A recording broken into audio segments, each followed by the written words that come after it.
Boche gold and diamonds. Buy now, pay later. Shoranur നഗരസഭയിൽ ഉപാധ്യക്ഷനെയും 18 വോട്ടുകളോടെ തിരഞ്ഞെടുത്തു. കൂടുതൽ വോട്ട് ലഭിച്ചിരിക്കുന്ന സാഹചര്യത്തിൽ Shri Hariraj P K deputy ചെയർപേഴ്സണായി തെരഞ്ഞെടുക്കപ്പെട്ടതായി അറിയിച്ചു.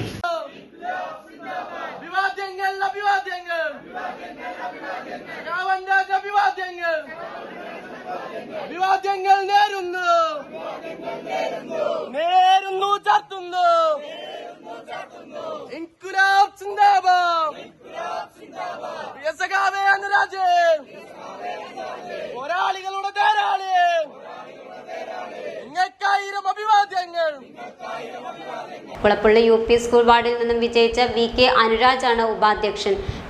ഷൊർണൂർ മുനിസിപ്പൽ കൗൺസിലിലെ ഡെപ്യൂട്ടി ചെയർപേഴ്സണായി തെരഞ്ഞെടുക്കപ്പെട്ട അനുരാജ് VK എന്ന ഞാൻ എന്റെ ഔദ്യോഗിക കർത്തവ്യങ്ങൾ യഥാവിധിയായും വിശ്വാസ്യതയോടും എന്റെ പരമാവധി കഴിവും അറിവും വിവേചന ശക്തിയും ഉപയോഗിച്ചുകൊണ്ടും നിർവഹിക്കുമെന്ന് ദൃഢപ്രതിജ്ഞ ചെയ്യുന്നു.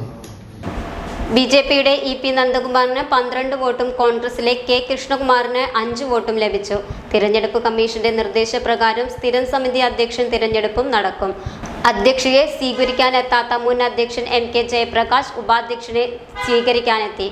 മുൻ അധ്യക്ഷന്റെ വാർഡിൽ നിന്നാണ് വിമതയായി മത്സരിച്ച് അഡ്വക്കേറ്റ് P നിർമ്മല അധ്യക്ഷ സ്ഥാനത്തെത്തിയത്.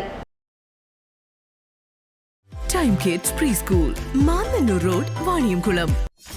.view news. കാഴ്ചകളാണ് ലോകം, കണ്ടു തുടങ്ങുക.